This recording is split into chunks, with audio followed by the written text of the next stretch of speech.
Vamos a orar entonces.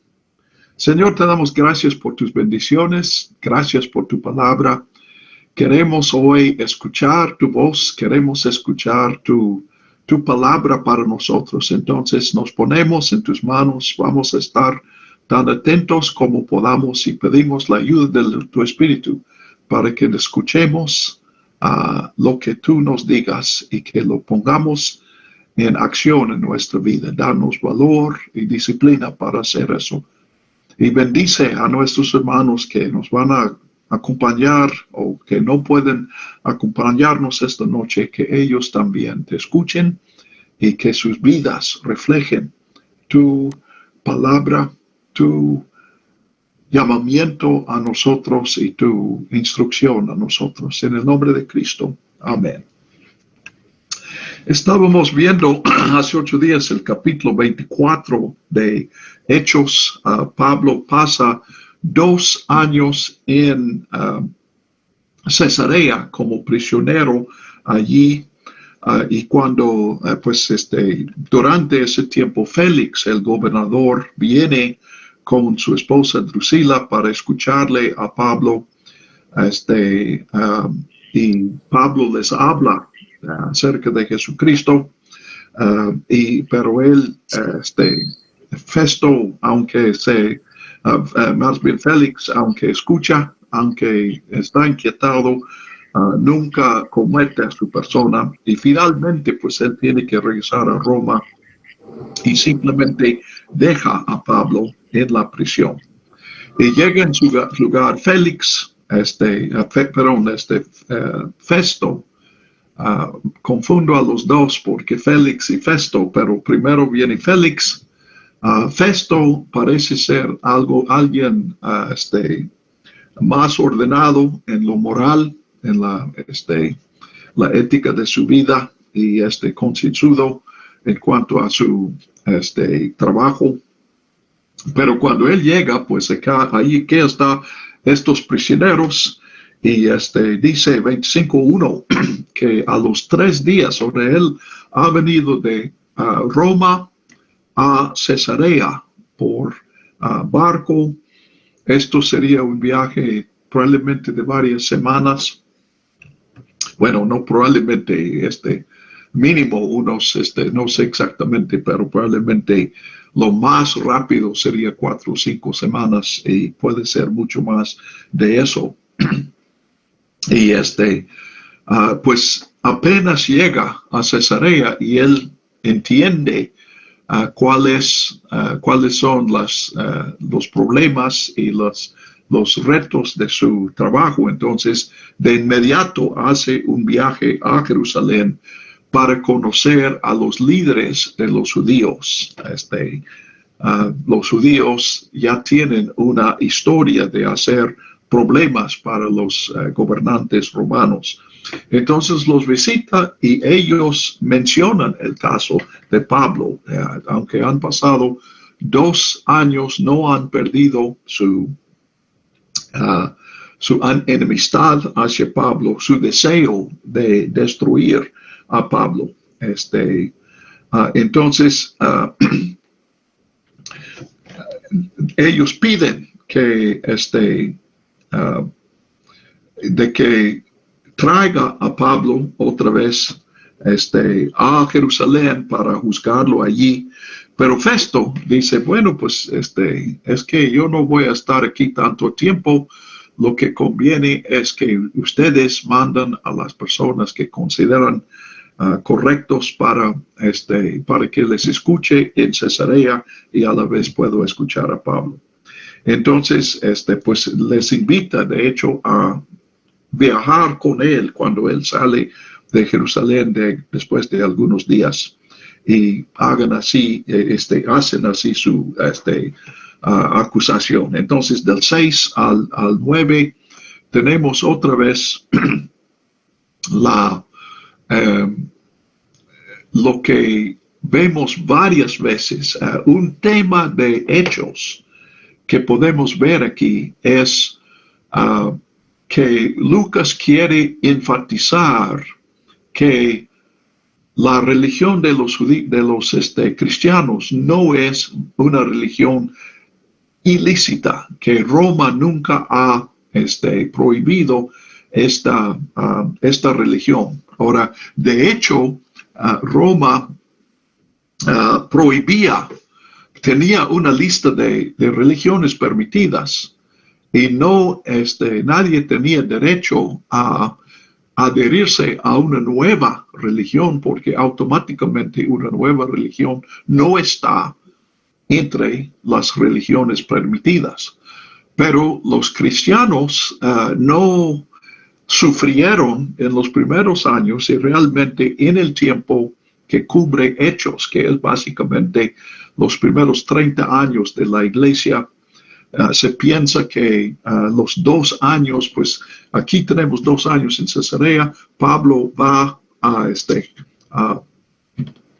Roma, que le cuesta otro año, y piensan que probablemente Pablo estuvo en Roma de 60 a 62 y que Hechos termina en 62.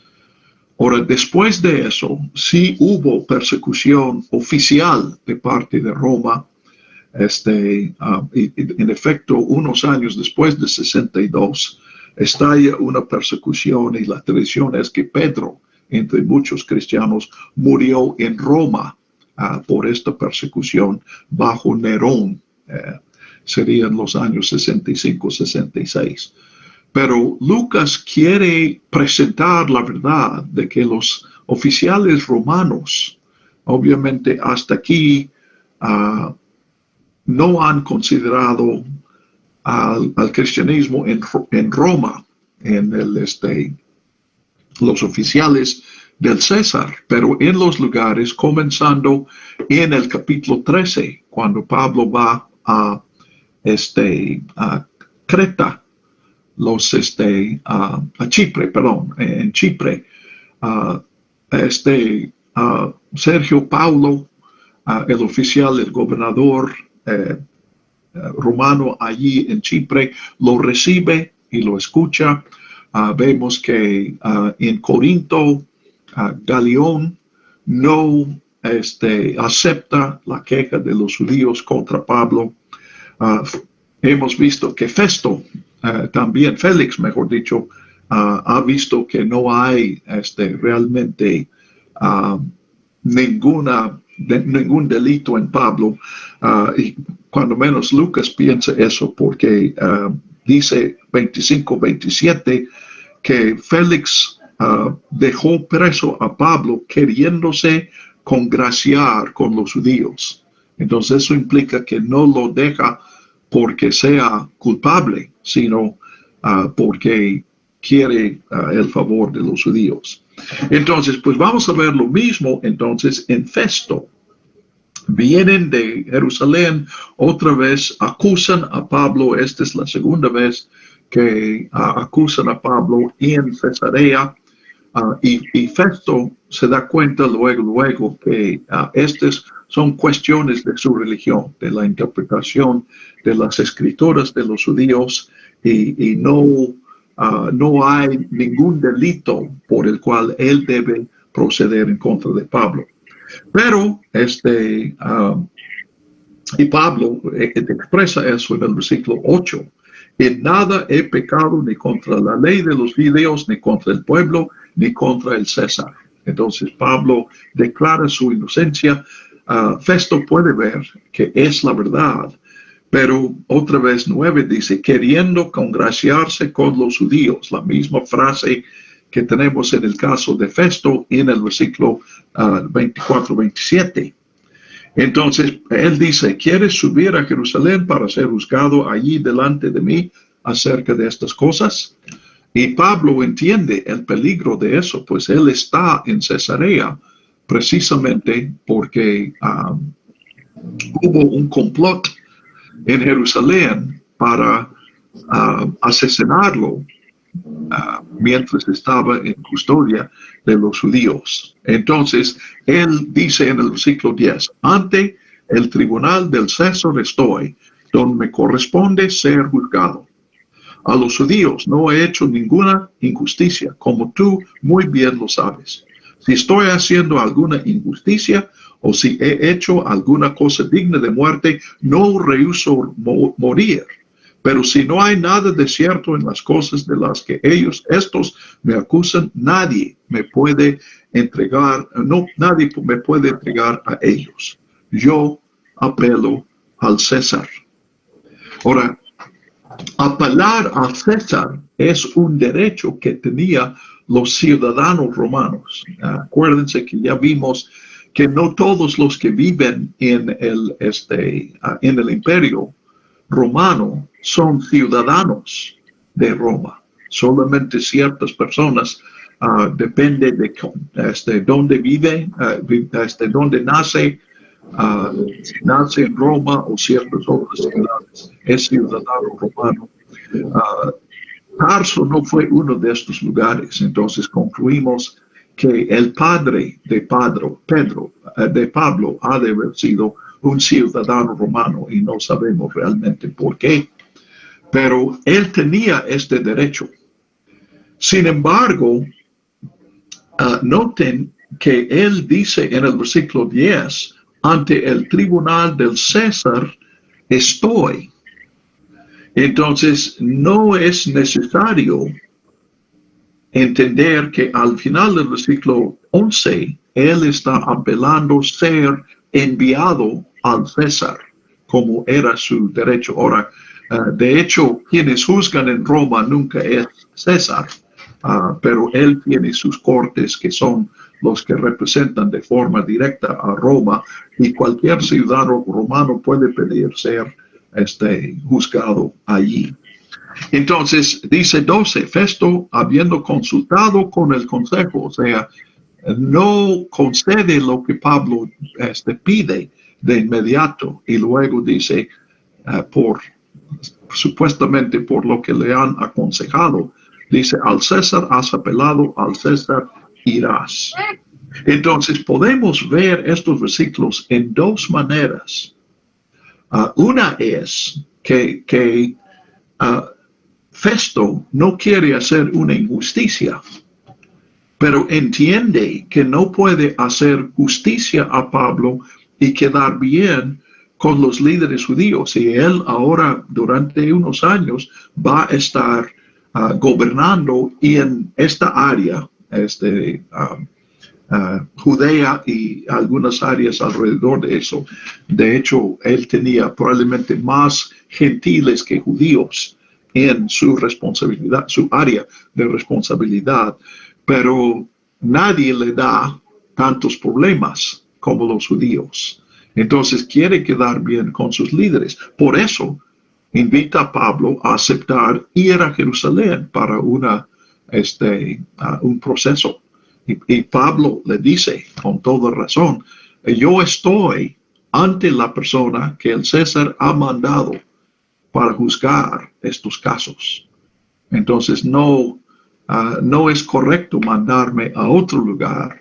Y él sabe, y creo que Festo sabe, a un lugar que representa peligro físico para Pablo. Entonces, cuando leemos todos los versículos 10 y 11, ven que son versículos largos, pero comienza hablando del tribunal del César y termina diciendo, yo apelo al César.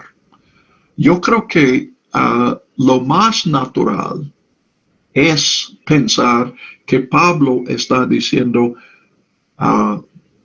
tú tienes la responsabilidad de juzgarme y yo exijo que consideres mi caso sin un viaje a Jerusalén.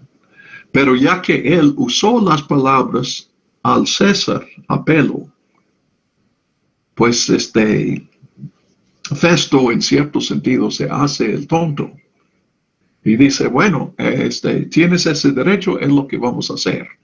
Te voy a mandar a Roma. Y así Festo se quita el problema porque puede decir a los judíos, yo no solté a Pablo. perdonaron o lo encontraron inocente en Roma. Yo no puedo controlar eso. Entonces, él está interpretando las palabras de Pablo en contra de su deseo de Pablo.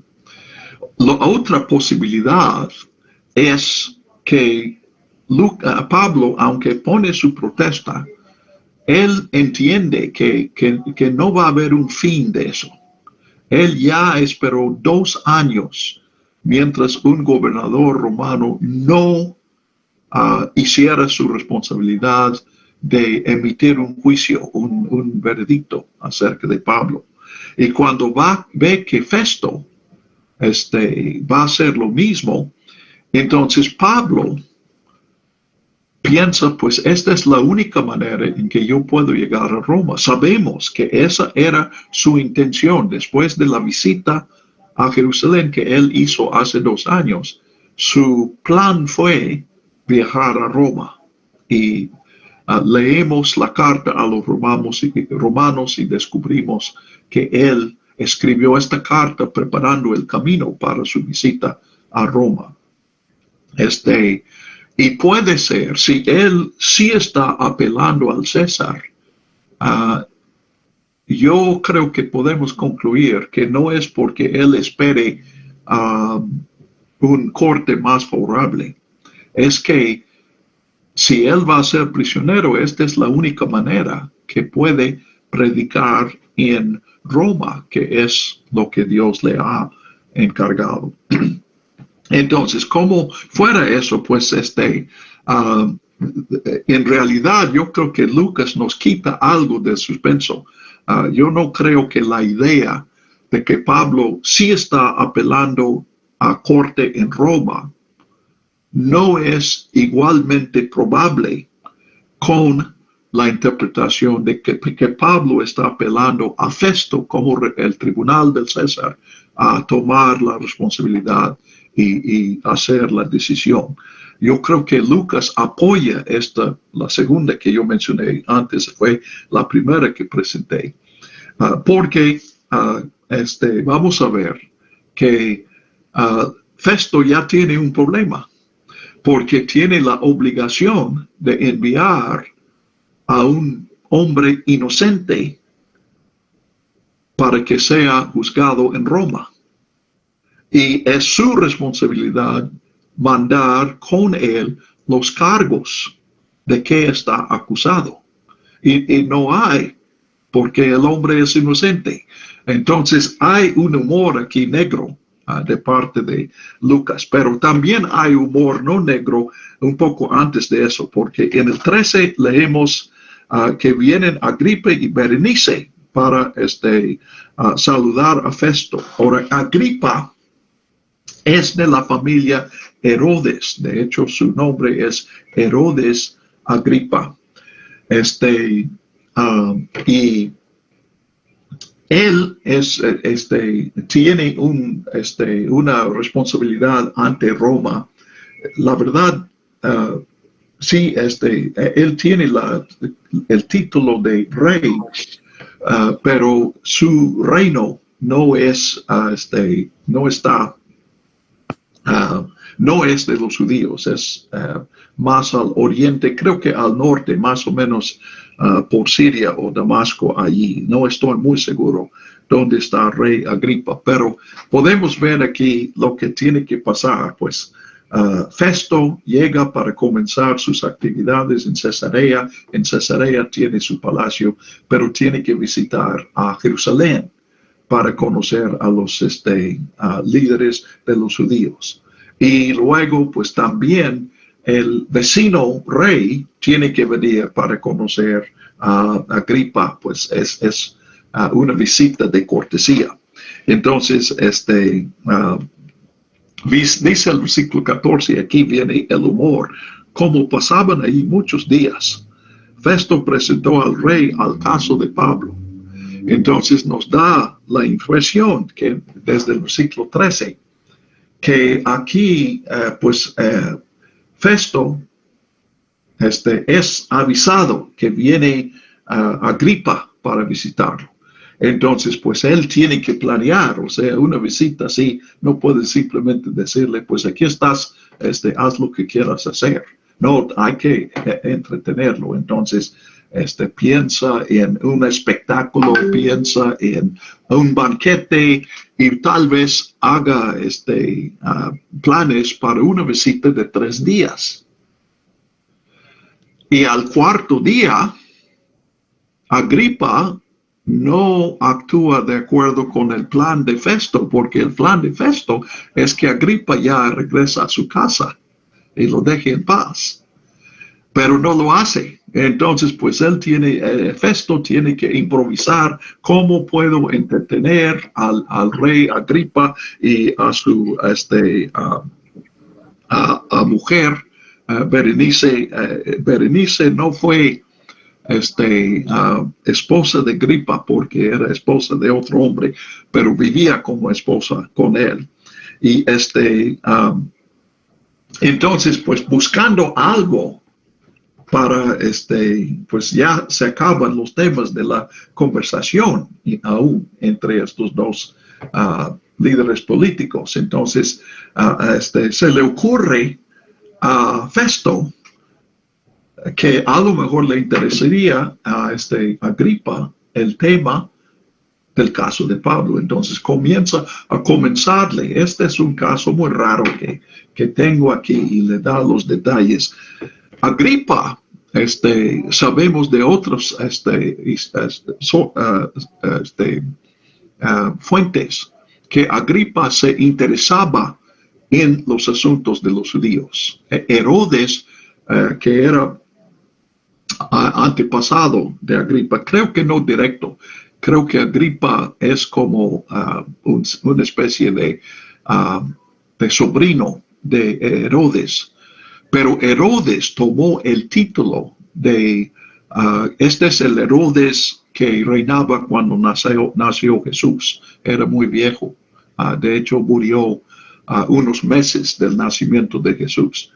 Pero él tomó el título Rey de los Judíos y quería identificarse con los judíos, aunque él fue edomita de los descendientes de Esaú.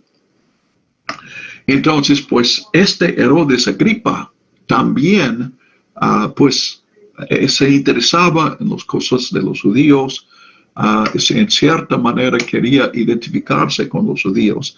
Y ahora, en el tiempo de Agripa, pues uno de los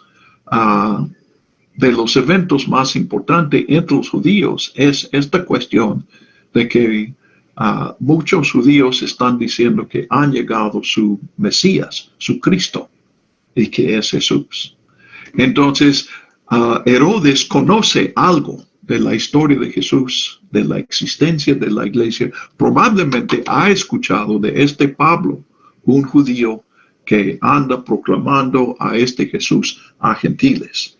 Entonces, cuando Félix lo menciona, Festo, perdón, lo menciona a Pablo, Agripa dice, pues me gustaría entrevistarle a él, a Pablo. Y podemos ver a Festo, oh, qué bueno, por fin tengo algún entretenimiento para mis visitas y tal vez ya queden satisfechos y se vayan, que es lo primero que quiere. Pero dice, y tal vez yo puedo matar a 2 pájaros a un tiro. Satisfago a Herodes y Herodes, o Agripa, Herodes Agripa era su nombre, y él se va y a la misma vez él me puede ayudar a formular la carta de acusación que tengo que mandar con Pablo.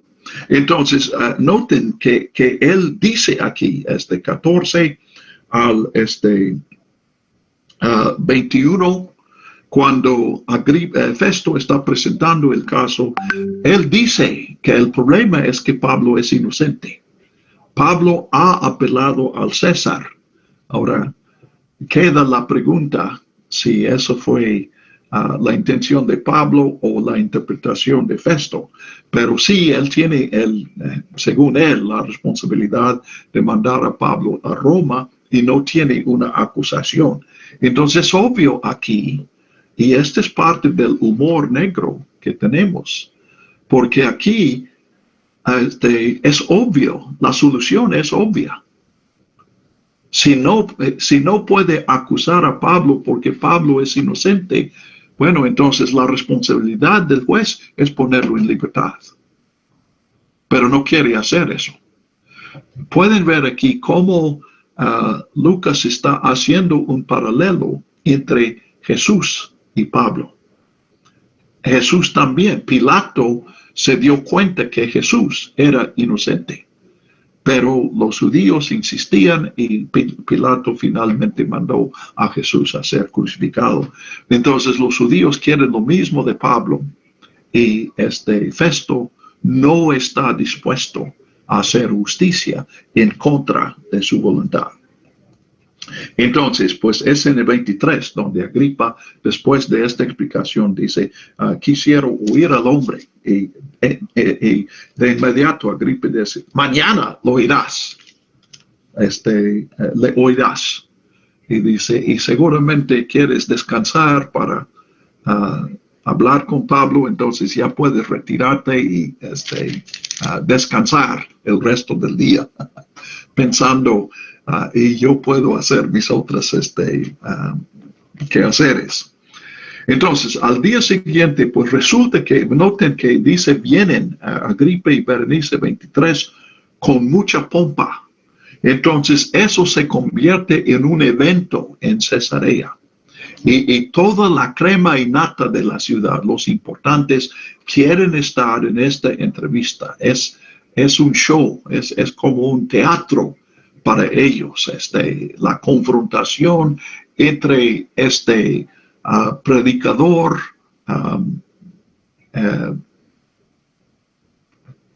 carismático, pero también maniático tal vez, y un rey muy importante, Agripa, y qué va a pasar entre ellos. Entonces, aquí están no simplemente Festo y sus visitas, Agripa y Berenice, sino los,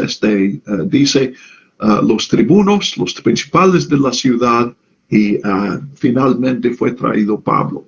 Entonces Festo hace una presentación de eso. Rey Agripa y todos los hombres presentes con nosotros, versículo 24, miren a este hombre. Y dice, los judíos han recurrido clamando a gritos que él no debe vivir, pero yo no hallé que él había hecho ninguna cosa digna de muerte. Noten aquí en el 25, tenemos un veredicto.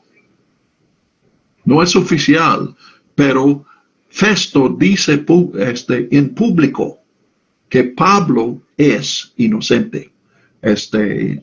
No ha hecho ninguna cosa digna de muerte. Y habiendo apelado él mismo a Augusto. Ahora, Augusto nosotros conocemos como el nombre del primer César, bueno, el primer emperador, mejor dicho. El primer César es Julio. Julio César, Julio es su nombre y César es el nombre de su familia. Es como patronímico.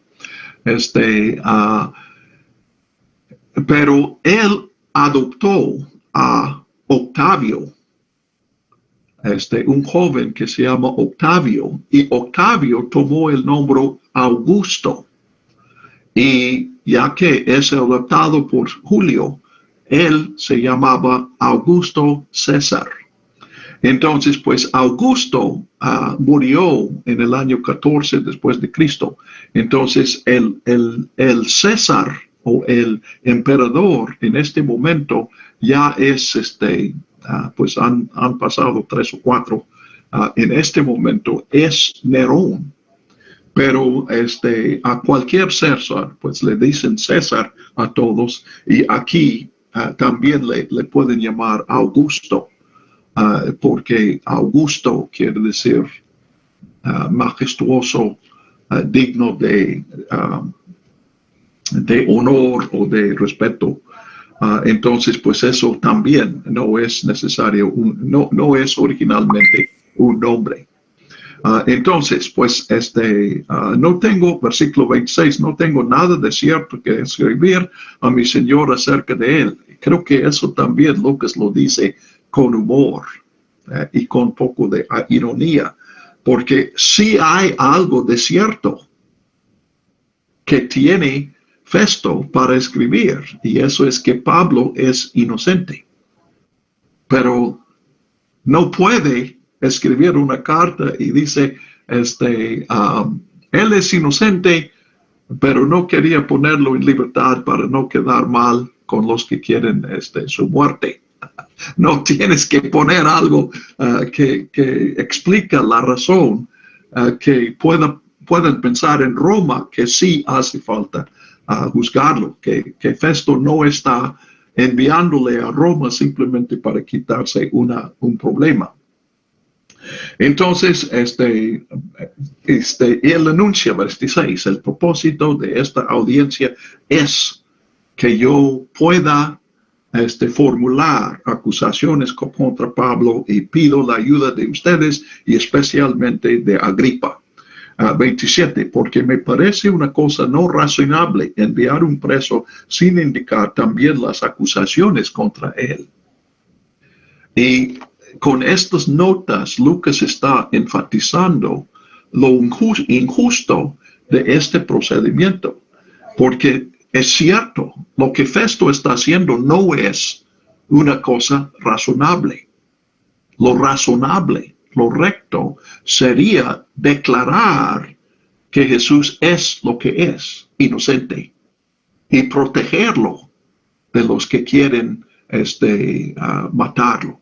No prestarse como instrumento de los que quieren matarlo.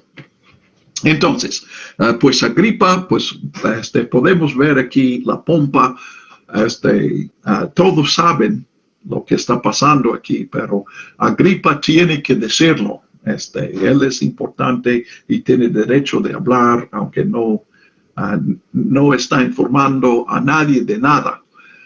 Y Agripa, pues Festo da la palabra a Agripa y Agripa dice, pues él no vine para decir algo, entonces él dice, tú puedes hablar, Pablo.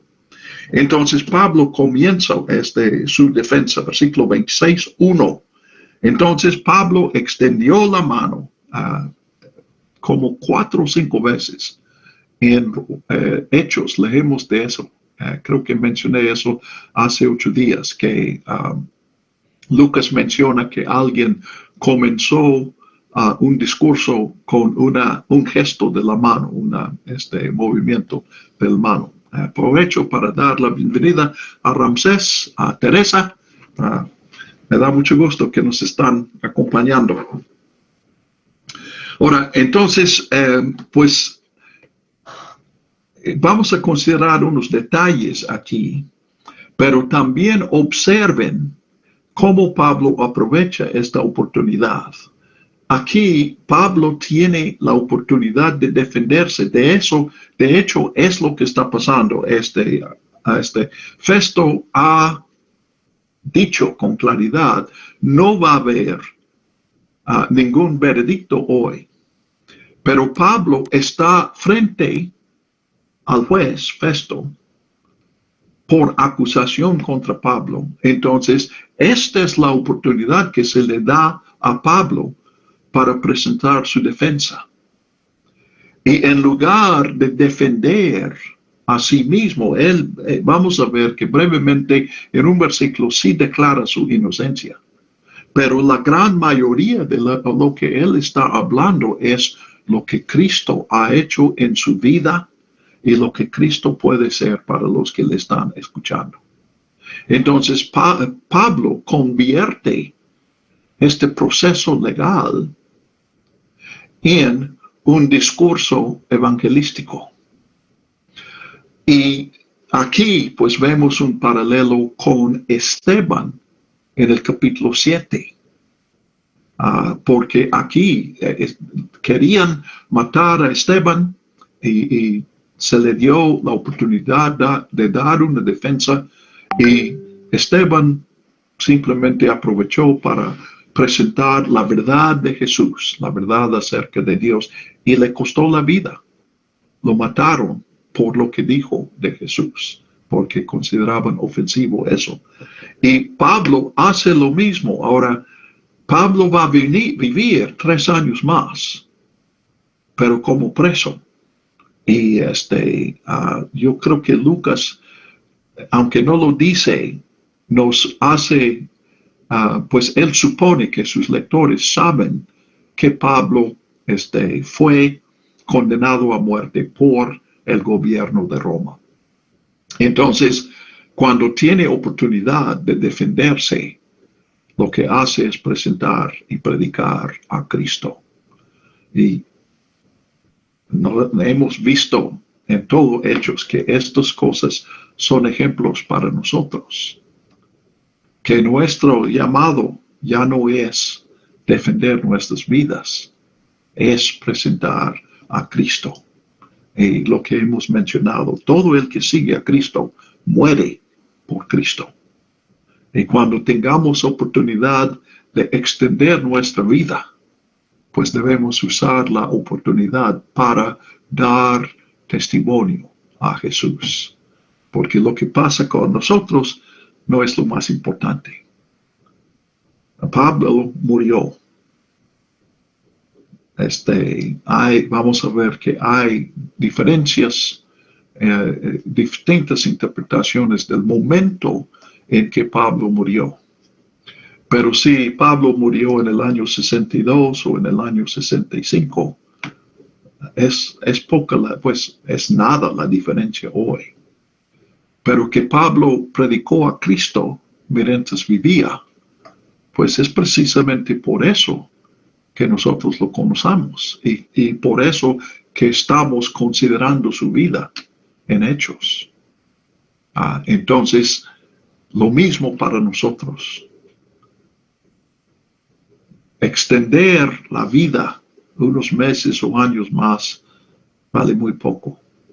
Pero usar la vida que Dios nos da para ser fieles testigos a Jesús. Primero, con nuestras acciones, actitudes, relaciones y en los momentos donde conviene añadir a ese testimonio nuestras palabras de testimonio.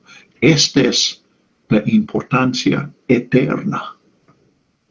Y si esto lo más importante afecta a lo menos importante, que es cuántos años vamos a vivir, pues debemos poner la prioridad donde va y entender lo que es más importante. Entonces, consideremos las palabras de Pablo aquí. Primero, él dice, con respeto, lo vimos en el capítulo 24, en Tértulo, el orador, algo extremo. Aquí Pablo no es tan extremo, pero Pablo sí comienza con una cortesía al juez a quien está hablando. Eso fue la costumbre. Y él dice, me tengo por dichoso que pueda exponer mi defensa delante de ti, oh rey Agripa. Noten, él dice defensa. Vamos a ver qué tanto de defensa es. De las cosas que soy acusado por los judíos, mayormente por ser tu conocedor de todas las costumbres y cuestiones de los judíos. Como mencioné, era una característica de Agripa, que él quería aprender la historia y las costumbres de los judíos. Entonces, te ruego que me escuches con paciencia. 4. Mi manera de vivir desde mi juventud, la cual pasé desde el comienzo entre los de mi nación en Jerusalén. Ahora, aquí no menciona su nacimiento en Tarso, pero sí como niño. Acuérdense que él había dicho en el capítulo 22 que estudió bajo Gamaliel en Jerusalén. Que él vivía como fariseo, versículo 5, Los fariseos eran los evangélicos o los bautistas de los judíos, los que tomaban más en serio su vida, los que todos reconocían que en los fariseos se veía la vida de un judío que en serio en los fariseos, y Pablo fue de ese grupo de los judíos. Y ahora dice pues 6, ahora soy sometido a juicio por la esperanza de la promesa que Dios hizo a nuestros padres, promesa que esperan alcanzar las 12 tribus, nuestras 12 tribus, sirviéndome día y noche. Por la misma esperanza soy acusado por los judíos, oh rey. Entonces, no lo dice aquí, pero esta es la promesa y la esperanza de resurrección, de vida después de la muerte. Y ya vimos en el capítulo 23 que los fariseos creían en una resurrección futura de los seres humanos. Los saduceos, el partido de los judíos, entonces los que están acusando a Pablo aquí, ellos ya regresaron a Jerusalén, pero los que le habían acusado en el capítulo 25 son del partido de los saduceos, que no esperaban resurrección. Entonces, en el versículo 8, otra vez Bruce menciona, pues me preguntó Areli de Bruce, pues hago referencia a él. He tomado mucho de él. Él es un excelente ejemplo de fidelidad a la escritura, pero también imaginación. Entonces él usa su imaginación para notar, primero usa su razón para notar el contraste en el versículo 7 y el versículo 8. En el 7, Pablo está presentando su argumento esperando que el rey acepte su argumento. Pero en el versículo 8 habla de forma polémica. ¿Por qué se juzga increíble entre ustedes que Dios resucite a los muertos? Entonces Bruce usa su imaginación para decir, probablemente entienden aquí, eso no sería Agripa, probablemente Agripa está escuchando a Pablo con interés, y a Agripa no le sorprende que Pablo habla de la esperanza de la resurrección. Él sabe que la mayoría de los judíos tienen esa creencia, y entonces él no se sorprende. Pero los importantes de Cesarea, los que consiguieron boletos para este espectáculo, pues ellos tienen la filosofía griega. Es posible que no hay ningún judío entre ellos. Esos son, cuando menos, la gran mayoría de ellos son gentiles. Y ellos no creen en una vida después de la muerte. Para ellos, esta es superstición. Entonces, el versículo 8 y me convence, Bruce, que esta es una respuesta a unos comentarios que interrumpían a Pablo. ¿Por qué se juzga increíble entre ustedes que Dios resucite a los muertos? Pablo afirma, Dios puede hacer eso. Entonces, pues él desde el 9 habla de que él perseguía a los cristianos, realmente en el versículo 11 en especial, nos damos cuenta que lo que leímos en el capítulo 9 fue muy breve. Que Pablo hubo más de la persecución que Pablo hizo. Él visitaba Damasco, no fue el primer viaje que Pablo había hecho para castigar a cristianos y buscando obligarles a blasfemar.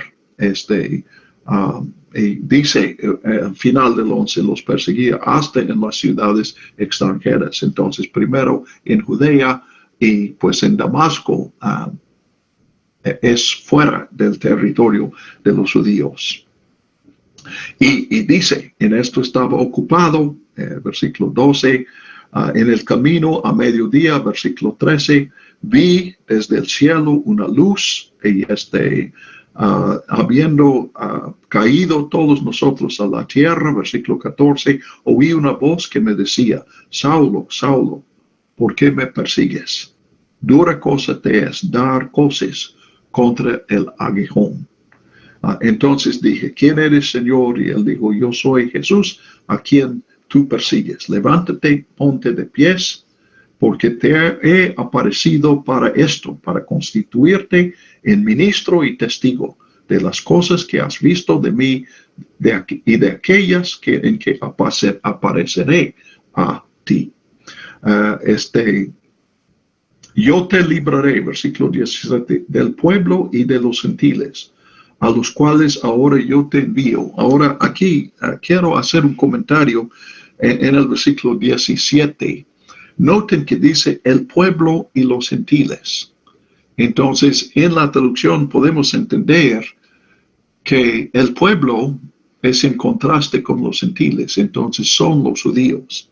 De hecho, les recuerdo algo que he mencionado en el estudio de Romanos y en otras ocasiones, que los judíos no tenían una palabra que quisiera decir gentiles. Gentil, pues se usa en plural, siempre en plural esa palabra. Gentiles quiere decir los que no son judíos. Pero los judíos hablaban de el pueblo y las naciones. Y el pueblo, los judíos entendían que el pueblo es el pueblo de Jesús, de Dios. Es el pueblo judío. Entonces las naciones son todas las otras etnias, que no es la etnia de Dios. Entonces, del pueblo y de las naciones es lo que Pablo literalmente decía. Es probable que estos gentiles que lo están escuchando no entienden la diferencia en el versículo 17, pueblo y gentiles. Agripa tal vez sí había aprendido eso, es probable que sí. Entonces yo te envío a los gentiles para abrir sus ojos, versículo 18, para que se conviertan de las tinieblas a la luz y del poder de Satanás a Dios, para que reciban perdón de pecados y una herencia entre los santificados por la fe en mí. Entonces Pablo, pues formalmente está haciendo su defensa, porque él estaba hablando de su vida. Está describiendo los eventos que él vivió. Pero podemos ver que en el contexto de su pasado, él está hablando del llamamiento que Jesús hace años a Pablo, y que a través de Pablo Jesús está haciendo hoy a todos los que escuchan en Cesarea. Entonces, 19, por lo cual, oh rey Agripa, no fui desobediente a la visión celestial.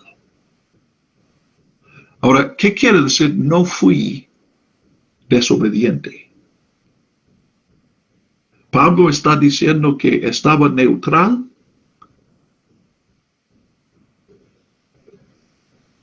O que él obedeció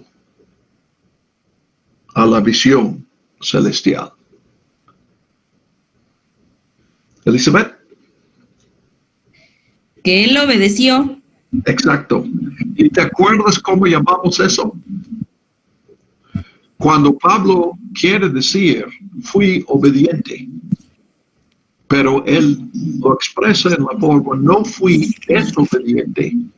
¿Qué nombre he dado a ese fenómeno? Es una Es figura un, sí, sí, muy bien, lo tienes apuntado, ¿verdad? sí, sí, lo tengo apuntado, es un lo que Lucas siempre utiliza es un Excelente, excelente. sí, lo tengo anotado, pero Lítote. lítote, sí, una lítote. Sí, Entonces, ¿se acuerdan que yo dije que Lucas usa muchos lítote? sí. Aquí hay uno. No fui desobediente. Pablo, de hecho, usa uno. Y en Romanos 1:16, él dice, um, uh, no me avergüenzo del Evangelio. Y está diciendo, el Evangelio es mi orgullo. Entonces, él niega lo opuesto, no para expresar neutralidad, sino su compromiso. Y aquí, en este momento es conmovedor lo que Pablo está diciendo, porque él está aquí defendiendo su vida contra personas que quieren que él sea, pues, de hecho, en Jerusalén ya hicieron el intento de lincharlo, de matarlo sin ningún proceso legal, y ya que él está en poder de los romanos, quieren usar el poder romano para matar a Pablo. Y la razón que quieren matarlo es porque él no fue desobediente a la visión celestial. Entonces, no fui desobediente a la visión celestial. Tere, tú comentaste algo, pero no te escuchamos. ¿No? Ok, muy bien. Entonces, primero a los que estaban en Damasco y en Jerusalén y por toda la tarea de Judea y a los gentiles les he proclamado que se arrepientan y se conviertan a Dios haciendo obras dignas del arrepentimiento, que vivan una vida que muestre que se han arrepentido de su vida anterior. Entonces, 21, a causa de eso, los judíos me prendieron en el templo e intentaron matarme. Ya llegamos al punto en el capítulo 21 que leímos. Pero habiendo obtenido auxilio de Dios, me he mantenido firme hasta el día de hoy, dando testimonio a pequeños y a grandes. Y Pablo, pues aquí está consciente que desde la perspectiva de los que le están escuchando, ellos son los grandes de Cesarea. Solamente las personas más importantes puedan asistir a esta defensa de Pablo. Sin decir nada ajeno a las cosas que los profetas y Moisés dijeron que habían de suceder. Que el Cristo, el Mesías, había de padecer y que por ser el primero de la resurrección de los muertos, había de anunciar al pueblo y a los gentiles. Entonces podemos ver a Pablo emocionándose aquí. Y Festo se da cuenta que Pablo va a hacer una invitación, va a hacer un llamamiento a que ellos se conviertan, se arrepientan. Y Festo está sumamente avergonzado, porque este es su evento. Él es quien citó a las personas, quien presentó la oportunidad a Pablo. Entonces, él quería tener dar una buena impresión a Agripa y pues también a todos estos que viven en Cesarea, y necesita la buena voluntad de esas personas para cumplir sus responsabilidades. Entonces, él para a Pablo. Él dice, estás loco, Pablo. Las muchas letras te vuelven loco. Reconoce que Pablo ha estudiado y dice, pues ya estudiaste demasiado y te volviste loco.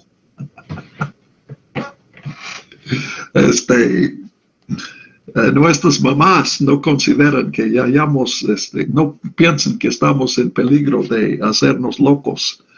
Piensan que sí podemos dar más en el estudio. Pero él quiere parar. Pero Pablo ya entró en la emoción y no es posible parar a Pablo. Él, no puede callarse. Entonces, 25, él dice, no estoy loco, oh excelentísimo Festo, sino que hablo palabras de verdad y de cordura. Y luego, en el 26, hace exactamente lo que Festo quería evitar.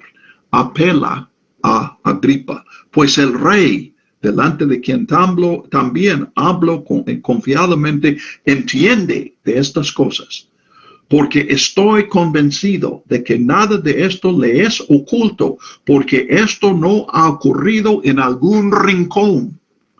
No sucedió en un rincón. ¿Cómo llamamos eso? ¿Es otro? Lítote. Lítote, gracias, Elizabeth. No se ha hecho en un rincón. Esto es algo público, es algo que todos pueden darse cuenta de Cristo está siendo predicado. Entonces, rey Agripa, ¿crees, rey Agripa, a los profetas? ¿Será que él percibe que Agripa está siendo afectado por este mensaje?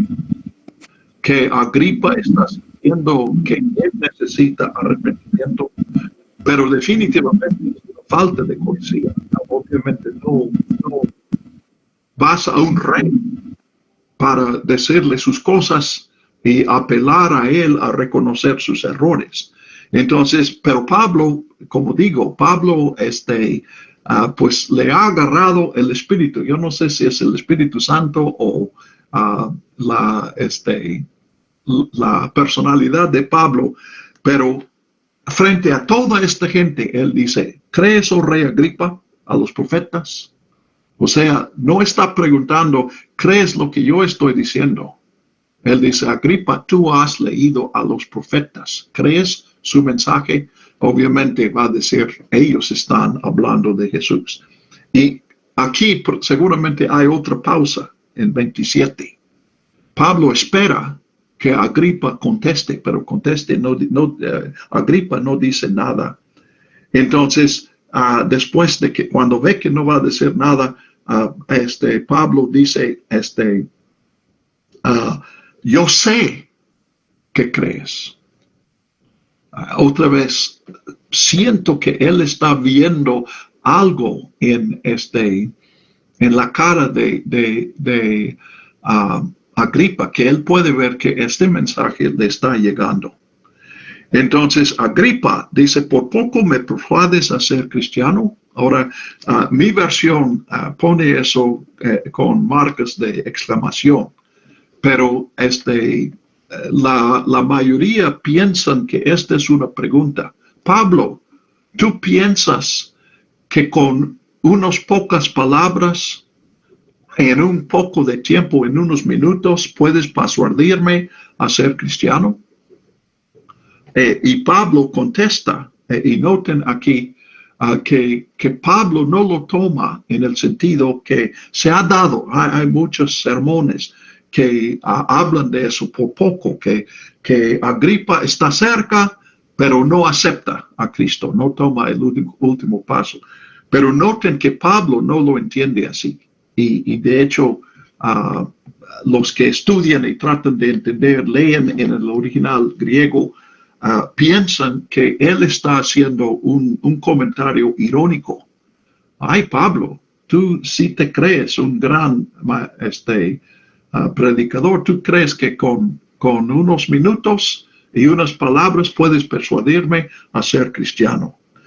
Y Pablo, pues aquí vemos que Pablo no desiste.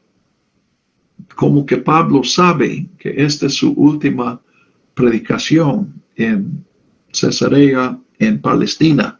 Y dice, quisiera Dios que por poco o por mucho O sea, si hace falta un poco de persuasión o mucha persuasión, yo estoy dispuesto a dar lo que sea.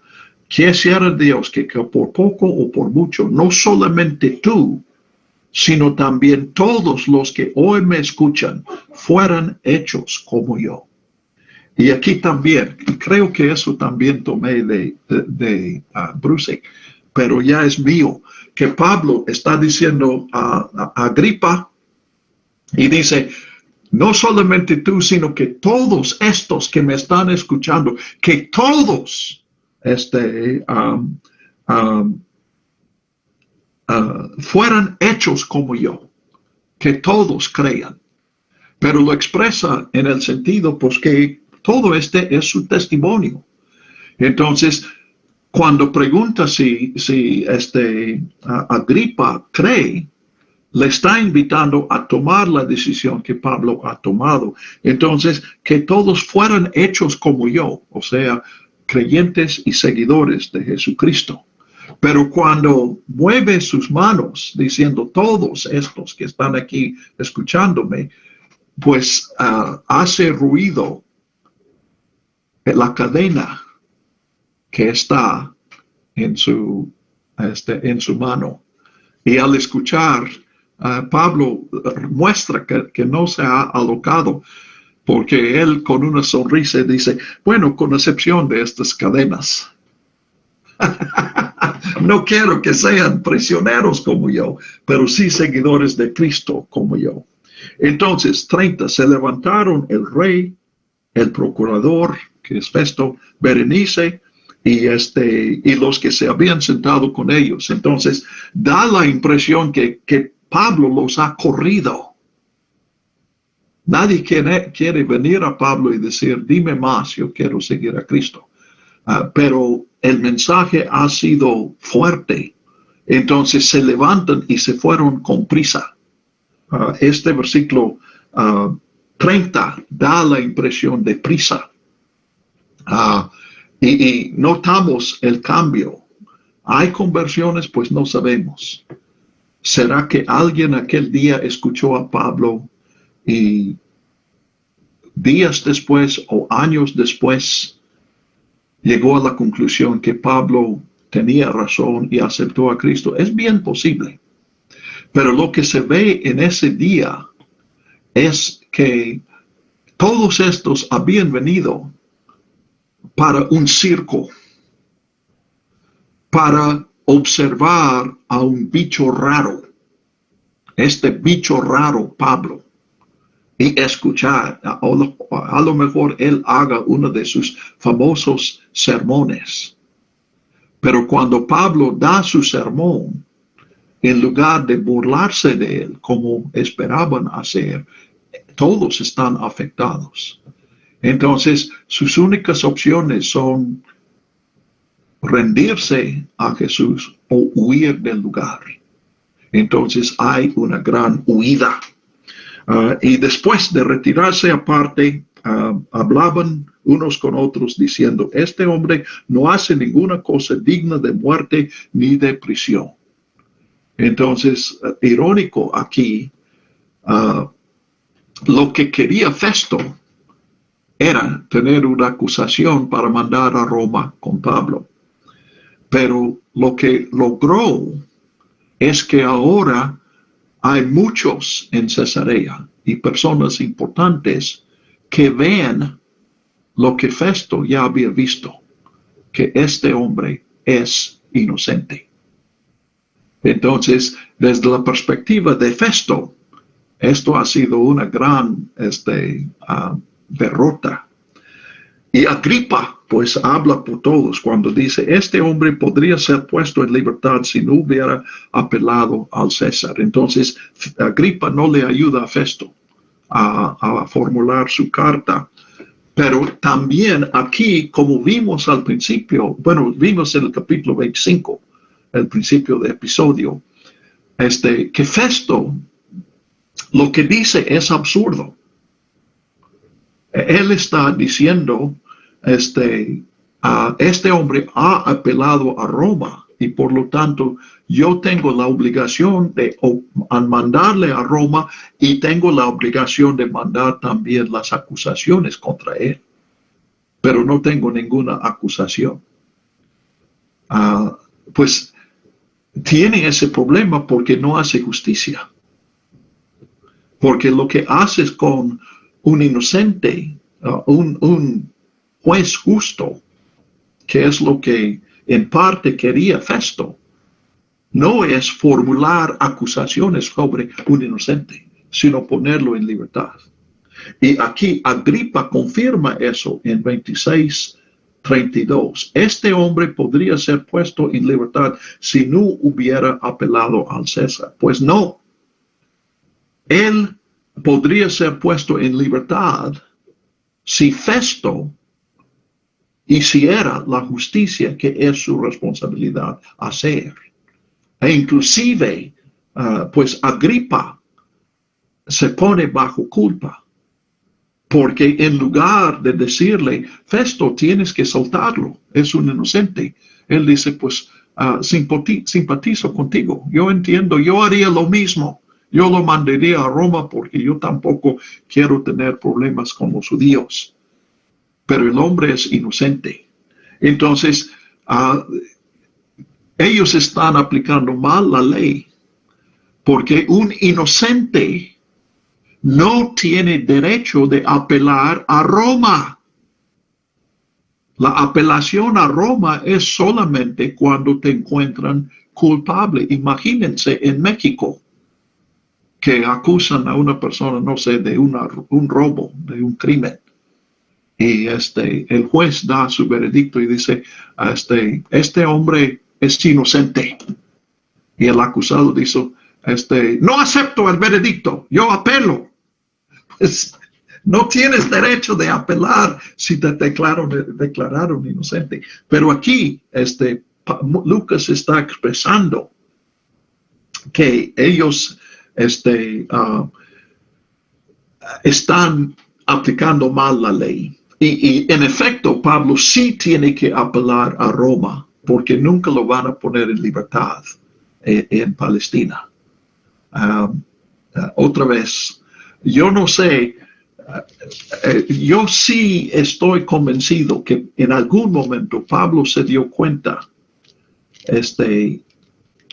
la voluntad de Dios es que yo predique en Roma y el plan de Dios es que yo llegue a Roma como prisionero.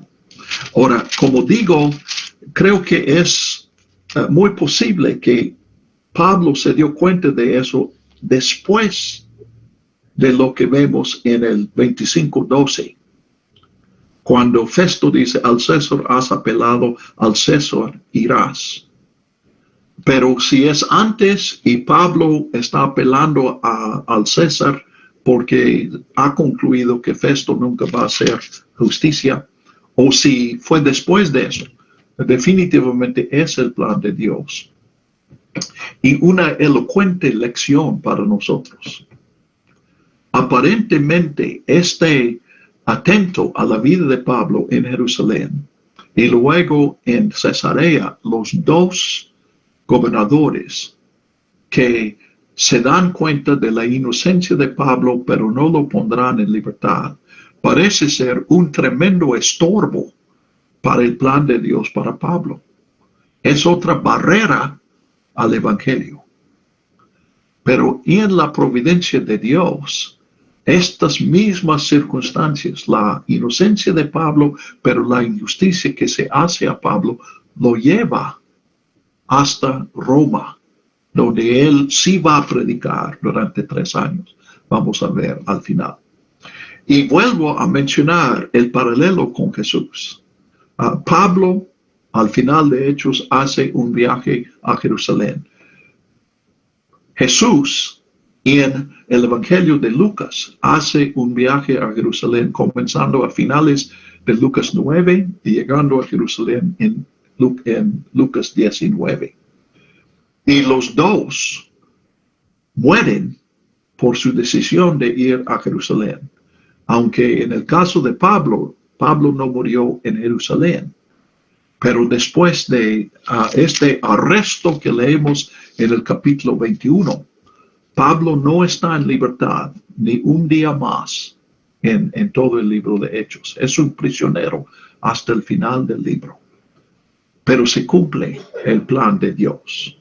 Entonces, si Pablo participa del destino de Jesús, pues nosotros también, como sus testigos de Jesús, nosotros vamos a morir con Jesús. ¿Ok? ¿Preguntas o comentarios?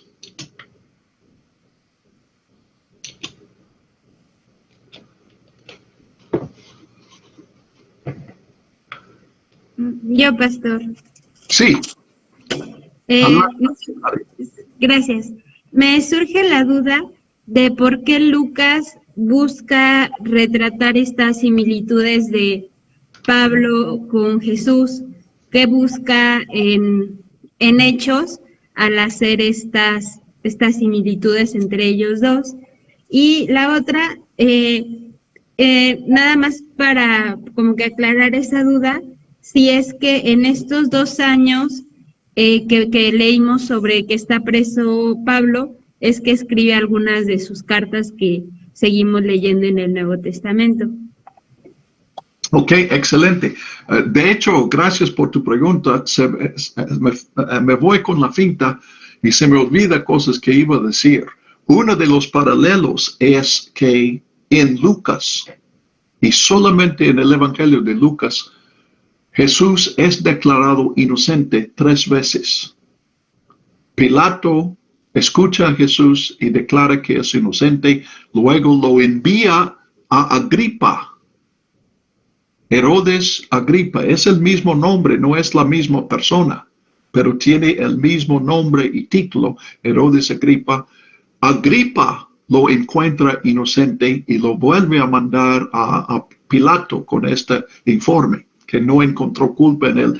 Y Pilato, otra vez públicamente, declara que Jesús es inocente. Y hemos tenido lo mismo aquí en el capítulo 25.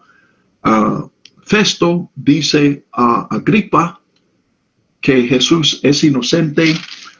Lo dice al final del 25 una segunda vez, 25. No hallé que él no había hecho nada, ninguna cosa digna de muerte. Y luego en 26:32, Agripa dice, podría ser puesto en libertad. Entonces, los dos están puestos, son declarados 3 veces, declarados inocentes y después condenado a la muerte. Eso fue tu primera pregunta, ¿verdad? Y la segunda fue acerca de las cartas de Pablo.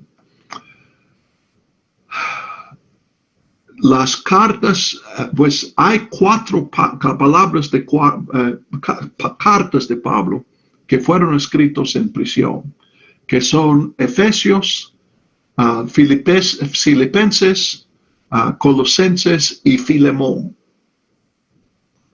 Pablo está encarcelado en todos estos. Filipenses parece ser antes de eso. Los otros 3 tradicionalmente piensan que Pablo los escribió, pero no de Cesarea, sino de Roma. Entonces serían los siguientes 2 años. Ahora, hoy hay personas, y yo soy una de las personas, que están pensando que posiblemente estas cartas vienen de otra prisión de Pablo anterior aquí. Porque los 3, de hecho, los 3 que mencioné, Filipenses es aparte, y piensan que Filipenses Pablo escribió antes en Hechos. Tiene que ser después del capítulo 16, cuando Pablo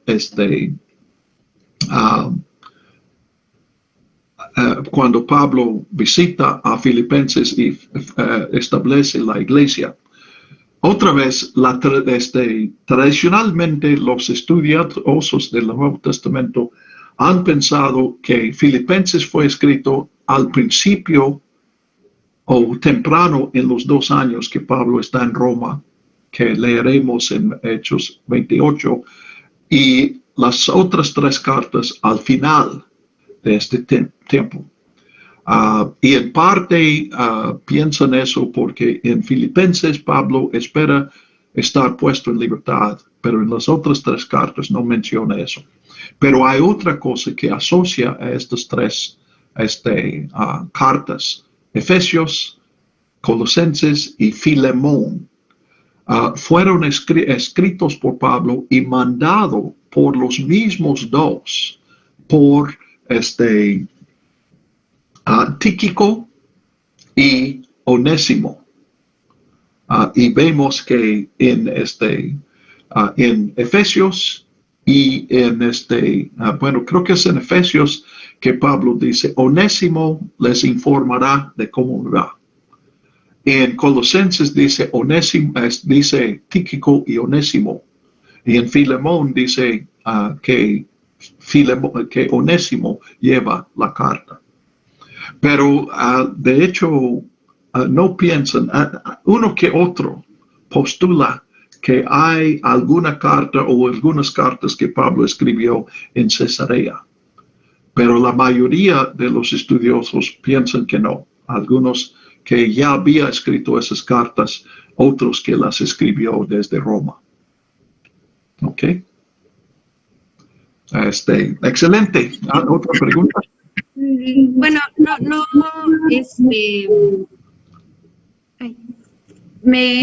creo que la primera pregunta era más enfocada en por qué Lucas desea hacer esta comparación entre Jesús y Pablo, entre Jesús y Pablo.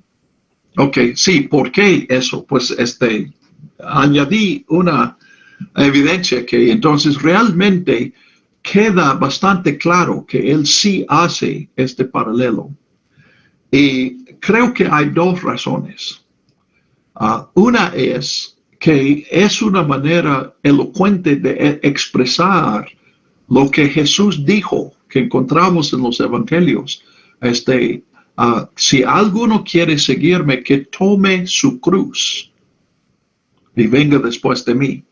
Entonces, parece que surgió con Jesús la idea de que el seguidor de Jesús tiene que estar crucificado con Jesús.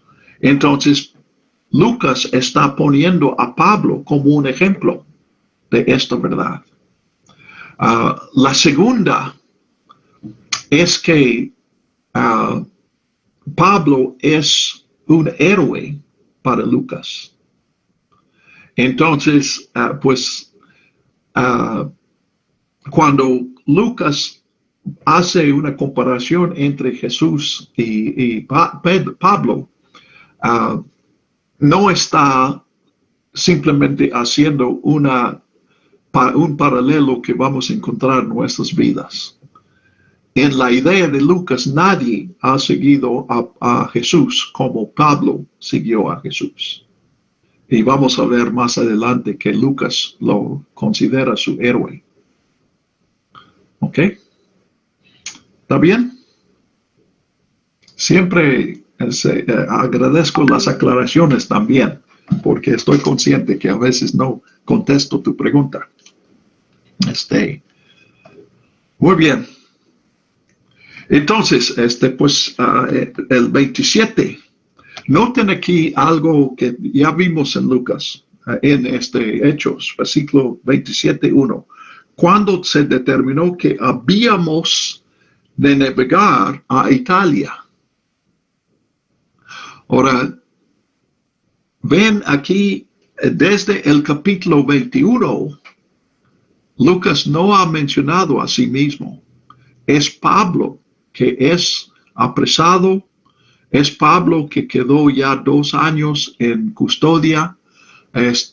Pablo es el que quieren matar, y es Pablo que apela a Roma. Pero de repente en 27:1 no es solamente Pablo viajando a Jerusalén, sino nosotros, y él menciona versículo 22, estaba con nosotros Aristarco, un macedonio de Tesalónica. Entonces, Lucas y Aristarco, cuando menos, se unen a la compañía y Lucas acompaña a Pablo y aquí comienza la tercera sección nosotros en Hechos, que vimos desde Troas a Filipos en el capítulo 16 y luego de Filipos a Roma en el capítulo 20 y 21. Entonces aquí Lucas está viajando con Pablo y veremos por tercera vez en el capítulo 28 que cuando llegan a Roma se hace otra vez la separación. ¿Se acuerdan que 2 veces vimos que de repente Lucas está diciendo Pablo o ellos y de repente dice nosotros? Y después del pasaje que él acompaña a Pablo, él hace una distinción, Pablo y nosotros. En el capítulo 16, la muchacha esclava está siguiendo a Pablo y a nosotros. Y luego nosotros desaparecemos y seguimos a Pablo. En el capítulo 21, de repente otra vez nosotros, pero el 21, quienes, creo que es los que hablan con 21:18, al día siguiente Pablo entró con nosotros. Y al decir nosotros y Pablo, quiere decir aquí como en el capítulo 16, nosotros desaparecemos y seguimos a Pablo. Aquí tenemos lo mismo en 27:1, nosotros, y veremos en el capítulo 28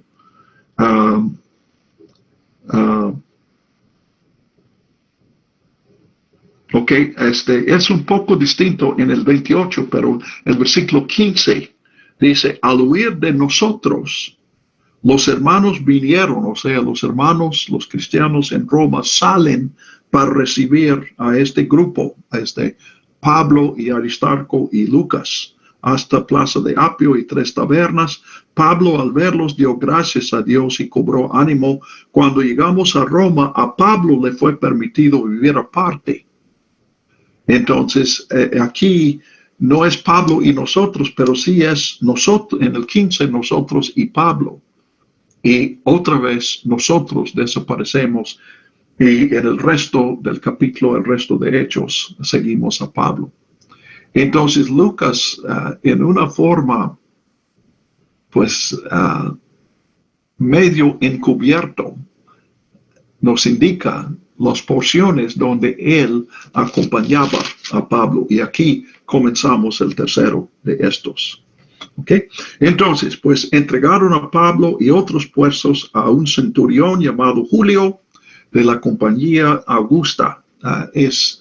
Yo no sé, no tengo la capacidad de evaluar la obediencia, no conozco las costumbres romanos lo suficiente, pero algunos mencionan y postulan aquí que este no es un barco de pasajeros.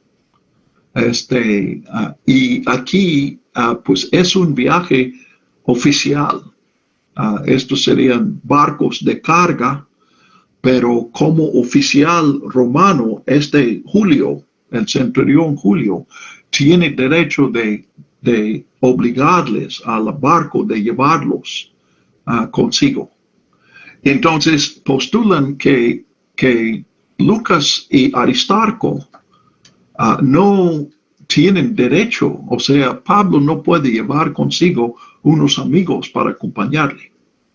Pero como ciudadano romano, él sí tendría derecho de llevar consigo un esclavo, o en este caso 2 esclavos.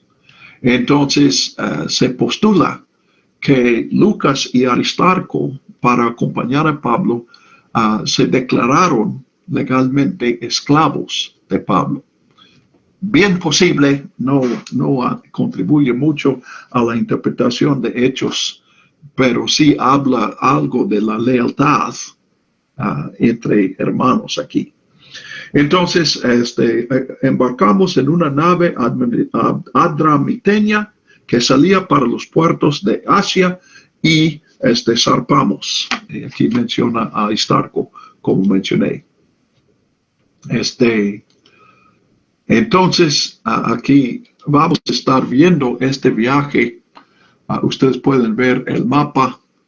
Para mí es al revés, pero está bien para ustedes, supongo. Sí pueden ver que salen de, bueno, aquí comienza en Jerusalén. Esto es, los mapas se hacen con prejuicio. Este viaje comenzó en Cesarea. Pablo fue llevado como preso de Jerusalén a Cesarea y estuvo en Cesarea 2 años. No es un solo viaje, pero sí salen de aquí y encontraron en Cesarea un barco que iba a Asia. Ahora, Asia es aquí.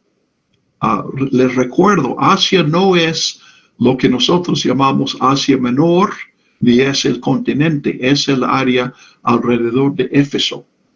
Entonces, pues suben a este barco, pero cuando llegan a Mira, es Mira, ¿verdad? Encuentran otro barco que va para Roma. Entonces, cuando suben al barco aquí en Cesarea, aquí, saben que ese barco no va a Roma. Pero probablemente lo que están pensando es que hay muchos barcos desde Egipto, porque Roma constantemente está recibiendo granos de Egipto. Los romanos vivían con granos de Egipto en aquellos tiempos. Entonces, pues pueden ver, si pasan aquí, es muy posible que ellos encuentran a un barco que ha venido de Egipto y está en camino hacia Roma. Y es lo que pasa, y cambian de barco aquí en esta escala. Entonces, atacamos a Sidón primero y Julio tratando a Pablo con amabilidad. ¿Se acuerdan que vimos eso en Jerusalén? El tribuno y también los centuriones que trataban a Pablo con mucho respeto. Pues aquí vemos lo mismo y Lucas está expresando eso. Hubo algo en Pablo que apelaba a los soldados romanos y trataron a Pablo con amabilidad, le permitió ir a sus amigos y ser atendidos por ellos, seguramente cristianos de Sidón. Entonces, habiendo zarpado de allí, navegamos a Sotavento de Chipre. Sotavento entonces sería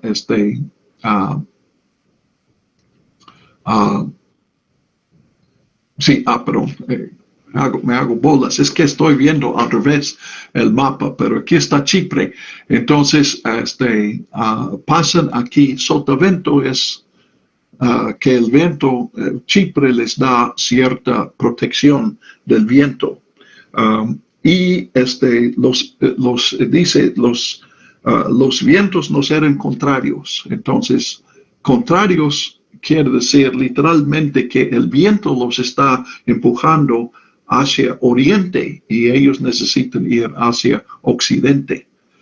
Pero también el viento, vamos a ver más adelante, que es fuerte, entonces hace difícil el viaje. Entonces, cruzaron a Cilicia y Panfilia, sería por aquí, arribamos a Mira, ciudad de Licia. El centurión encontró allí una nave alejandrina, entonces viene de Alejandrina, que es una ciudad de Egipto aquí, que navegaba a Italia y nos embarcó en ella. Entonces, 7, navegando muchos días despacio y habiendo llegado a duras penas frente a Gnido. Gnido es una isla, porque el viento los impedía. O sea, no sé si ustedes saben, pero los barcos de vela pueden avanzar en contra del viento, pero tienen que ir, pues van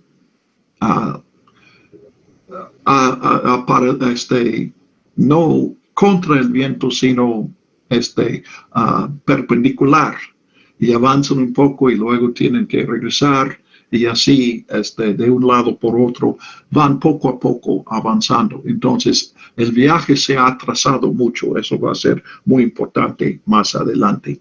Entonces finalmente encuentran un viento y pueden ir a Creta, pero aquí tienen que cruzar el mar abierto, y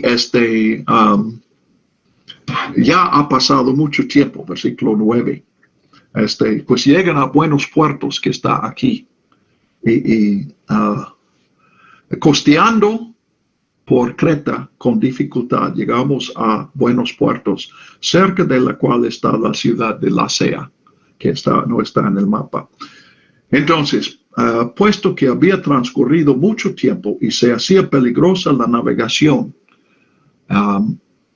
en aquellos tiempos, estos barcos pequeños que existían estaban muy expuestos en el Mediterráneo. El Mediterráneo no es un mar pacífico, hay muchos tormentos, y de hecho eran tantos en el invierno que nadie viajaba en el invierno. Los barcos simplemente dejaron de funcionar desde tal vez fines de octubre hasta marzo. Entonces, Lucas dice aquí, el ayuno ya había pasado. El ayuno es el día de expiación que viene a unas 2 semanas del principio de octubre. Entonces, Pablo les dice: hombres, veo que la navegación ha de realizarse con daño y mucha pérdida, no solo de la carga y de la nave, sino también de nuestras vidas. Ahora, noten el versículo 11. Aquí, cuando hablo de que le dije a Are que el héroe de Lucas es Pablo. Entonces, este versículo expresa eso, versículo 11, 27, 11. Pero el centurión fue persuadido más por el piloto y el capitán del barco, y no por lo que Pablo decía. Ahora, aquí parece, otras versiones tienen otras palabras aquí. Ustedes tienen piloto y capitán, o quiénes son los dos oficiales en el versículo 11.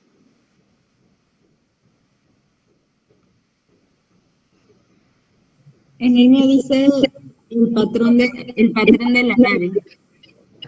¿Repites, por favor? En el mío dice el patrón de la nave.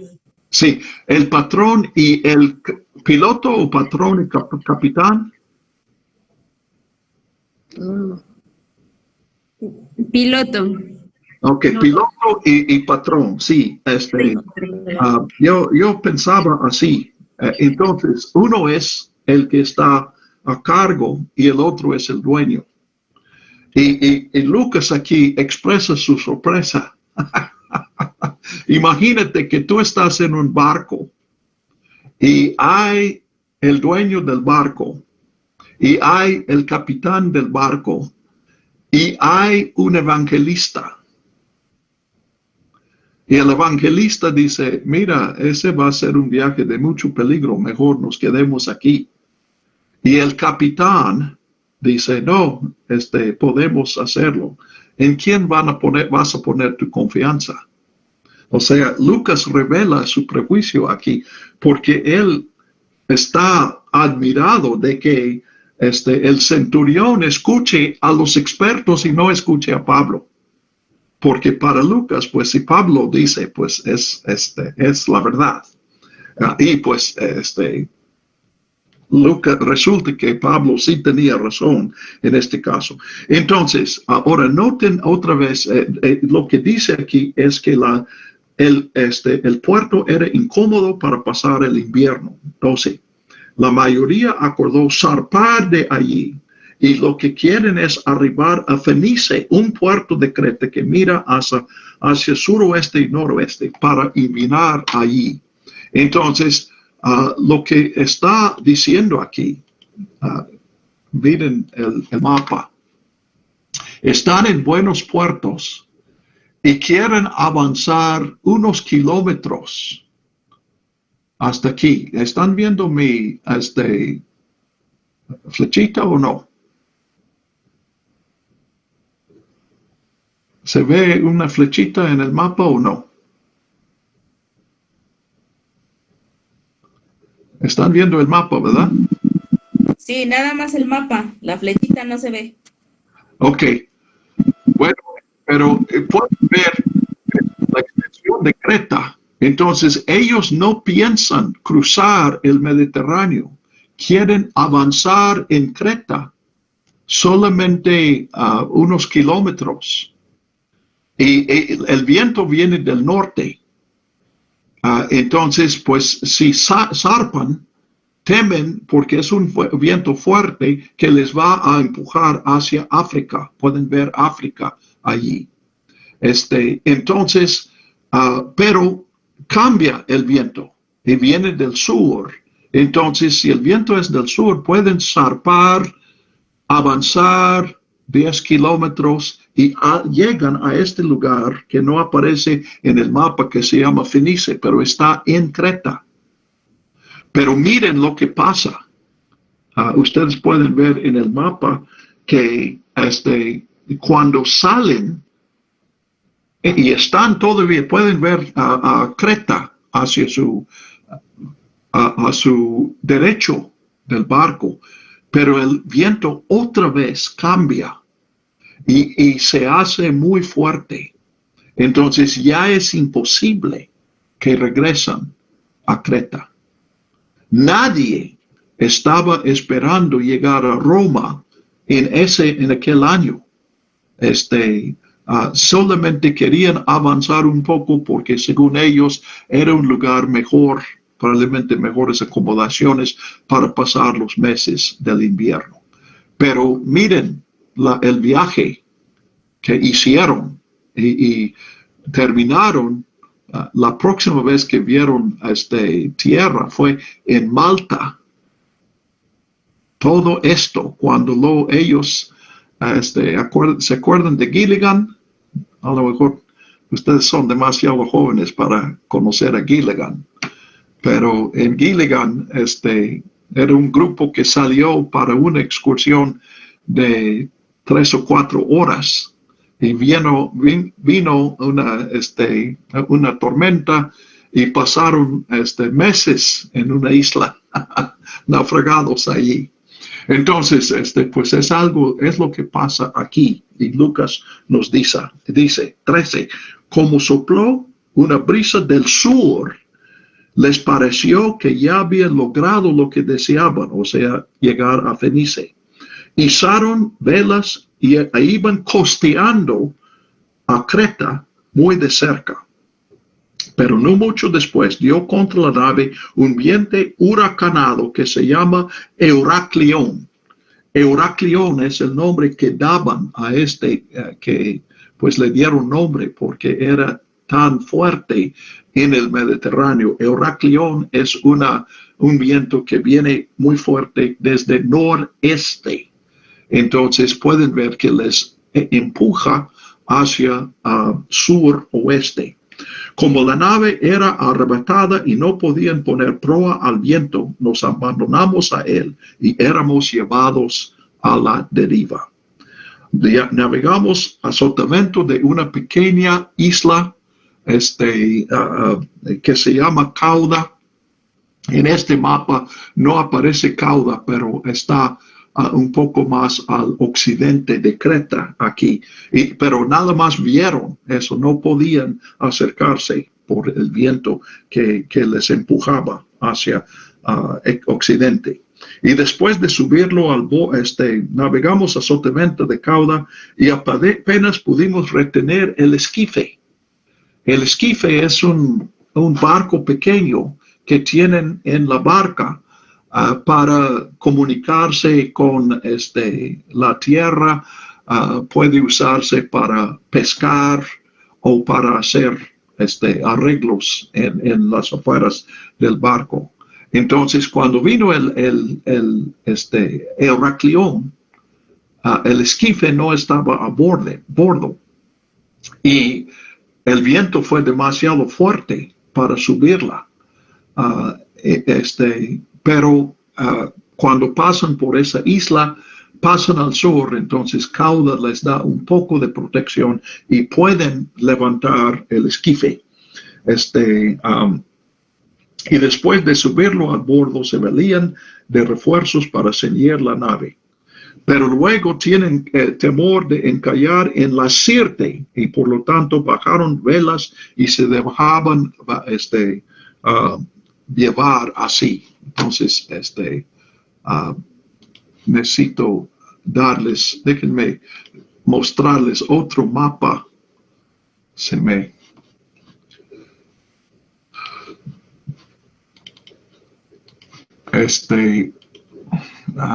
No se puede. Déjenme buscar este otro mapa. Ok. Ya ven este mapa, ¿verdad? Entonces, pues aquí es moderno, pero pueden ver Creta y Chipre. ¿Sí reconocen a Creta y Chipre aquí? ¿Están viendo el mapa? Déjenme. No, no se ve el mapa. Ya perdí el otro mapa. Bueno,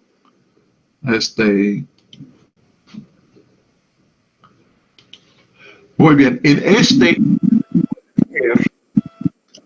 si distinguen hacia el oriente a Chipre y Creta. Creta está al sur de Grecia.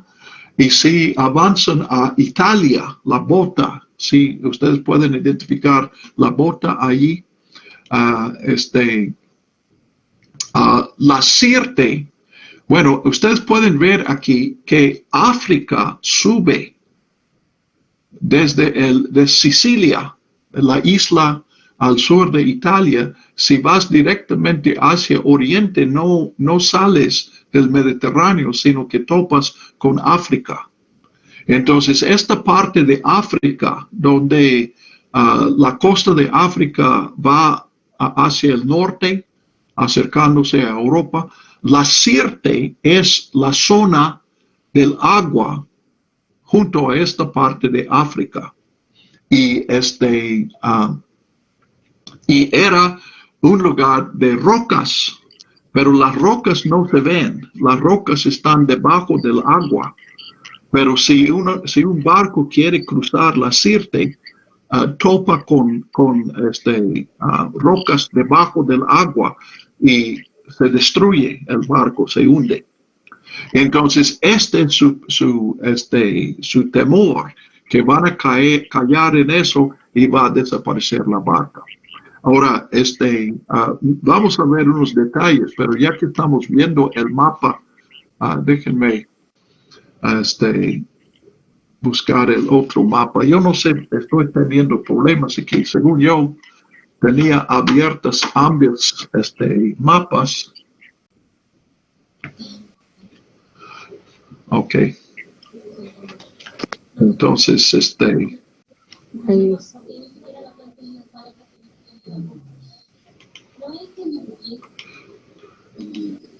muy bien. Les intento, voy a volver al otro mapa. Ya me desapareció. Caramba.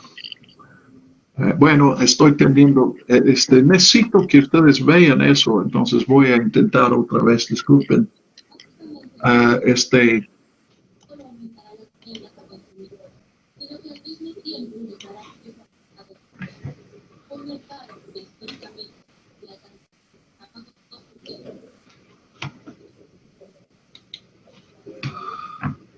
Ok, vamos a ver. Porque quiero que ustedes vean aquí.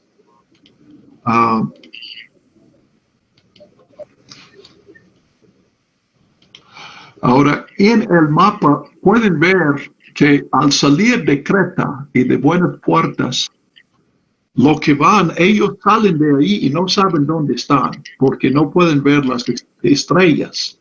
Entonces no saben si van para norte, para sur o saben que no van al oriente, pero no saben exactamente dónde están. Y pueden ver que lo que topan es Malta. Ahora miran allí entre Italia y Cilicia al norte y África al sur. Miren qué tanto agua hay. Y en lugar de seguir hacia occidente, ellos encuentran a Malta y logran salvarse. Aunque la barca no se salva, pero las personas en Malta. Y podemos ver la providencia de Dios, porque eso es como por decir, caminar en una planicie grande y encontrar una piedrita en la tierra, que es la única que necesitas aquí. ¿Ok? Entonces, pues vamos a ver los detalles de este viaje, entonces, ya un poco más. El versículo 18, al día siguiente, mientras éramos sacudidos por una furiosa tempestad, comenzaron a aligerar la carga, pues como menciono, ellos, y Lucas mencionó la Sirte en el versículo 17, estos son rocas debajo del agua, entonces entre más pueden aligerar la barca o subir la barca en el agua, entonces más posibilidad de pasar encima de las rocas y no estallar la barca en las rocas. Entonces aligeraron la carga, pues sabemos, si vienen de Egipto a Alejandría para Roma, la carga es trigo o algún tipo de grano. Y al tercer día, versículo 19, dice, con sus propias manos arrojaron los aparejos del barco. Entonces, pues aquí en este versículo, otro comentario de Bruce, él nota aquí, y muchos notan, que Lucas aquí usa muchos términos que solamente usaban los marineros. Yo sé que cuando yo leo Hechos, identifico la mayoría. De vez en cuando tengo que consultar una palabra cuando leo Hechos en el griego. Pero cuando ya llego al capítulo 27, yo tengo que consultar 3 o 4 palabras en cada versículo, porque son palabras que solamente aparecen en este capítulo de todo el Nuevo Testamento. Entonces, sugiere que cuando cuando lee el versículo, cuando escribe el versículo 19, con sus propias manos arrojaron los aparejos del barco. Esto sería velas extras, cuerdas y cosas así. Tal vez alguna hierro que se usa para controlar las cuerdas. Pero él dice con sus propias manos, porque él había ayudado y recordaba los callos en sus propias manos. Y dice, como no aparecía ni el sol ni las estrellas por muchos días, y nos sobrevenía una tempestad, otra vez no pequeña, lítote, íbamos perdiendo ya toda esperanza de salvarnos. Pues vamos a ver qué dice Pablo y dejamos aquí el estudio, ya se nos acabó el tiempo. Pero entonces, como hacía mucho que no comíamos, Pablo se puso de pie en medio de ellos y dijo: oh señores, debían haberme escuchado y no haber partido de Creta. No resiste Pablo la tentación de decir: yo les dije, para evitar este daño y pérdida, pues todos están escuchando a Pablo porque ellos dan por perdida la barca y a sus propias vidas con la barca. Pero ahora les insto a tener buen ánimo, pues no se perderá la vida de ninguno de ustedes, sino solamente la nave. Porque, 23, esta noche estuvo conmigo un ángel del Dios de quien soy y a quien sirvo. Y me dijo: no temas, Pablo, es necesario que comparezcas ante el César. Y he aquí, Dios te ha concedido todos los que navegan contigo. Por tanto, señores, tengan buen ánimo, porque yo confío en Dios que será así como me ha dicho. Pero es necesario que demos en alguna isla. Y probablemente los marineros, cuando escuchen esto, piensan: otra vez Pablo está loco, porque no hay islas aquí en esta área. Nosotros hemos visto en el mapa, solamente hay una pequeña, que es Malta, en la cual van a caer. Pero quiero terminar con la consideración de este versículo 24.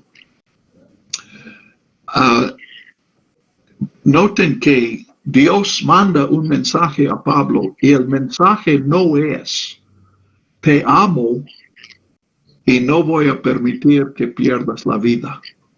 No, el mensaje es: es necesario que comparezcas ante César. Y para comparecer ante César, tienes que vivir. Entonces vas a vivir. Y aquí hay un principio que encontramos varias veces en el Nuevo Testamento. En 2 Timoteo, Pablo habla del Evangelio y dice: por este Evangelio yo estoy en cadenas, soy prisionero, pero la palabra de Dios no está encadenada. Entonces el mensajero puede sufrir persecución, pero los perseguidores no pueden callar el mensaje. Y en Apocalipsis, capítulo 11, vemos lo mismo. Mientras están predicando, los dos testigos hacen milagros para derrotar a sus enemigos. Pero cuando terminan de dar su mensaje, se levanta la bestia y los mata. Entonces, esta es la seguridad que tenemos como seguidores de Jesús. No es una seguridad de una vida larga, pero tenemos la promesa: no vas a morir antes de completar tu ministerio. Hermanos, cuando yo enseño esto hace varios años, yo he hecho referencia a Martín Pereda, un gran amigo que murió a los 52 años. Había levantado una iglesia muy fuerte en Naucalpan, Estado de México. Y a mi juicio, su vida fue muy temprano. Y siempre me ha consolado esta verdad de este versículo y de otros en el Nuevo Testamento. Si Dios permitió su muerte, es porque Él había terminado la misión que Dios le dio. Yo hubiera querido tener más años de convivir con Él, más años para que Él realizara su ministerio. Pero tenemos la promesa de Dios. Su muerte no fue casual. Y para mí, también es suficiente promesa para mí. Yo no sé cuánto tiempo voy a vivir, pero tengo la seguridad por promesa de Dios de que voy a terminar la misión que Dios quiere que yo realice. Y ahora, pues, cuando comenzamos este estudio, no me imaginaba que iba a pasar lo mismo con otro amigo, pero nosotros sabemos que comenzó con nosotros, el hermano Israel, y ya no está con nosotros. Y lo vimos, lo veíamos en este estudio y pensábamos que él tenía muchos años para servir a Dios. Ustedes tal vez más que yo han apreciado su ministerio y él ha tocado sus vidas como tocó el mío. Entonces nos parece algo sin sentido. ¿Por qué muere un hombre que está sirviendo tanto como él? Pero aquí está la promesa de Dios. Y desde la perspectiva de Dios y hoy desde la perspectiva de Israel, se puede ver que su vida fue completa.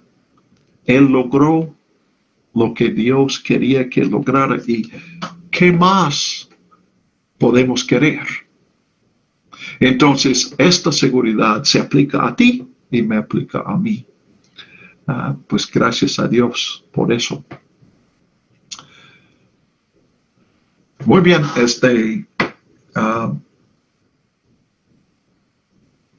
alguna palabra más. Voy a dejar aquí 27, pues hay más aventuras aquí, pero sería mucho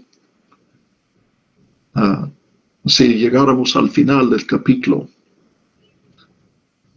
Entonces, ¿hay alguna pregunta o alguna reflexión o comentario? Jerry, no sé que si estás allí.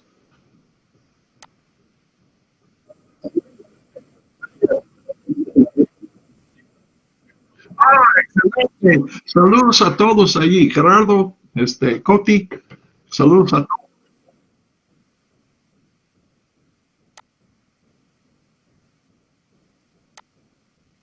Muy bien. Adelante, Jerry. Hola. Mucho gusto, Coti. Me da mucho gracias, Gerardo.